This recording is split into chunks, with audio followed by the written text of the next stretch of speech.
तो दोस्तों फाइनली आप सभी को यह जानकर खुशी होगी कि अब वीर सावरकर एयरपोर्ट भी देश के बेहतर सुविधा वाले एयरपोर्ट के लिस्ट में शामिल होने जा रही है और जिसकी तैयारी पूरे जोरों से चल रही है, जिससे आने वाले समय में इस एयरपोर्ट पर यात्रियों को वह सारी सुविधा मिलेगी जो कि हर एक बड़े एयरपोर्ट पर होती है।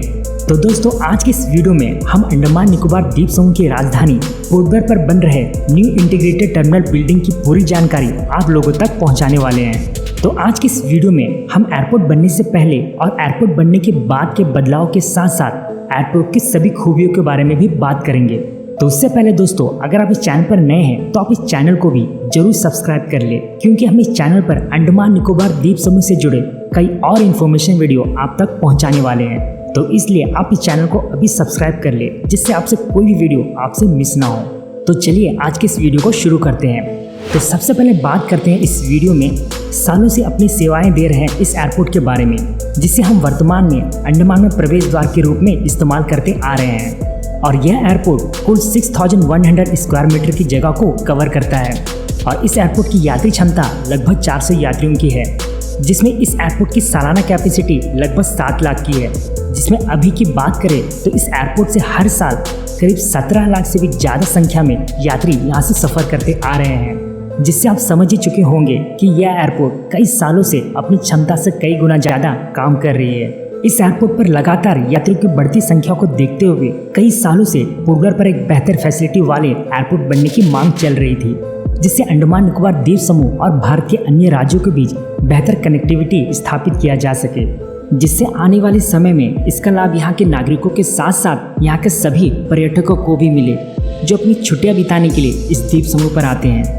इस आइलैंड पर बेहतर कनेक्टिविटी और इंफ्रास्ट्रक्चर डेवलपमेंट करने के लिए कई सारे मेगा प्रोजेक्ट भारत सरकार द्वारा इस आइलैंड के लिए प्लान किए गए हैं, जिनमें से एक है new integrated terminal building project. नागरिक उड़ान मंत्रालय भारत सरकार द्वारा अपनी घोषणा में पोर्ट ब्लेयर के वीर सावरकर इंटरनेशनल एयरपोर्ट पर एक जल्द ही न्यू इंटीग्रेटेड टर्मिनल बिल्डिंग तैयार होने की घोषणा हुई थी, जो कि कुल 40,837 स्क्वायर मीटर के क्षेत्र को कवर करेगा और जिसकी कैपेसिटी 1200 यात्रियों की होगी, जिसमें से 1000 घरेलू यात्रियों और 200 अंतर्राष्ट्रीय यात्रियों को यह एयरपोर्ट संभालने में सक्षम होगी। जिसमें इस एयरपोर्ट की अपनी सालाना यात्री हैंडलिंग क्षमता 17-18 लाख से बढ़कर 40 लाख यात्रियों को यह संभालने में सक्षम होगी और इसकी अनुमानित लागत लगभग 707.73 करोड़ रुपए की होगी। 2017 में इस कार्य को पूरी तरह से मंजूरी मिलने के बाद इस प्रोजेक्ट पर काम किया जा रहा है, जिसमें से आज इस प्रोजेक्ट पर काम पूरा हो चुका है और बहुत जल्द ही इस नए एयरपोर्ट को सभी यात्रियों के लिए खोल दिया जाएगा। तो आइए अब जानते हैं इस नए एयरपोर्ट टर्मिनल बनने के बाद यहाँ क्या बदलाव होंगे। तो इस प्रोजेक्ट के पूरे हो जाने से अंडमान निकोबार द्वीप समूह के लिए यह सबसे बड़ी उपलब्धि होगी, जिसका प्रभाव यहाँ सीधे यहाँ के पर्यटन उद्योग पर अधिक पड़ेगा, जिससे इस द्वीप समूह पर रोजगार उत्पन्न होंगे, जिससे यहाँ घरेलू और अंतर्राष्ट्रीय पर्यटकों के लिए यह द्वीप आकर्षण का केंद्र बन जाएगा। और इस एयरपोर्ट टर्मिनल बिल्डिंग बनने के बाद अंडमान निकोबार द्वीप समूह को भी विश्व स्तर पर जाना जाएगा, जो इस द्वीप समूह के लिए सबसे बड़ी उपलब्धि होगी। तो आइए अब जानते हैं इस नए एयरपोर्ट टर्मिनल के सभी खूबियों के बारे में। तो इस एयरपोर्ट की सबसे खास बात इसकी डिज़ाइन है, जो कि समुद्र में पाए जाने वाले शेल की तरह है, जो कि इस एयरपोर्ट और इस द्वीप समूह को समुद्र के बीचों बीच होने की उपस्थिति को दर्शाएगा। और साथ ही यह एयरपोर्ट टर्मिनल हर घंटे 1200 यात्रियों को संभालने में सक्षम होगी, जिसमें 600 यात्री अराइवल और 600 यात्री डिपार्चर यहाँ आसानी से कर सकेंगे।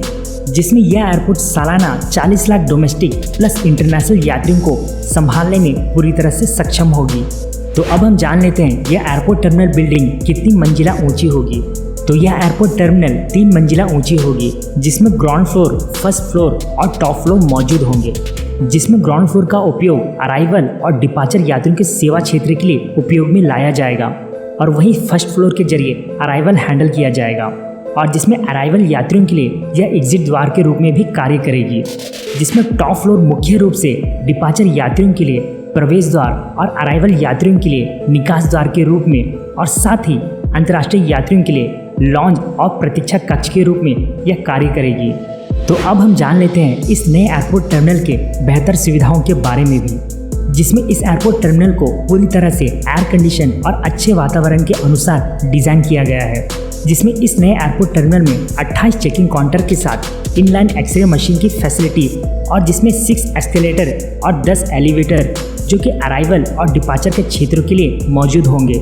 और इस एयरपोर्ट टर्मिनल पर 3 एरो ब्रिजेस की फैसिलिटी भी होगी और साथ ही इसमें यात्रियों की सुविधाओं को देखते हुए बैगेज हैंडलिंग सिस्टम के लिए इस एयरपोर्ट पर 4 कन्वेयर बेल्ट की सुविधा भी होगी और जिसमें 20 इमिग्रेशन काउंटर और 10 कस्टम काउंटर की सुविधा भी होगी।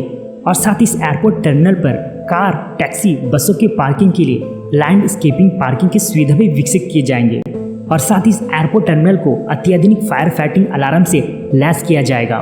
और साथ ही इस टर्मिनल बिल्डिंग में बेहतर स्ट्रक्चर के लिए स्टील फ्रेम का इस्तेमाल किया गया है और जिसमें एल्यूमिनियम छत और नेट ग्लेजिंग के साथ, जिसमें चारों ओर स्काई लाइट्स के साथ 12 घंटे और 100% नेचुरल लाइट की व्यवस्था रहेगी।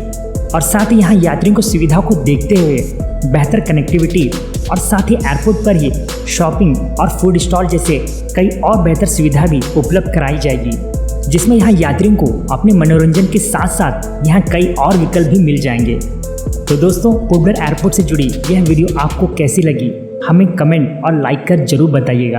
और साथ ही आप अंडमान की किस जगह से इस वीडियो को देख रहे हो आप ये भी हमें कमेंट में जरूर लिखिए। और साथ ही वीडियो इन्फॉर्मेटिव लगी हो तो अपने दोस्तों के साथ भी इस वीडियो को जरूर शेयर करें। तो दोस्तों, मिलते हैं अंडमान के किसी और इंटरेस्टिंग टॉपिक के साथ। तब तक के लिए आप अपना ख्याल रखिए। जय हिंद, जय भारत।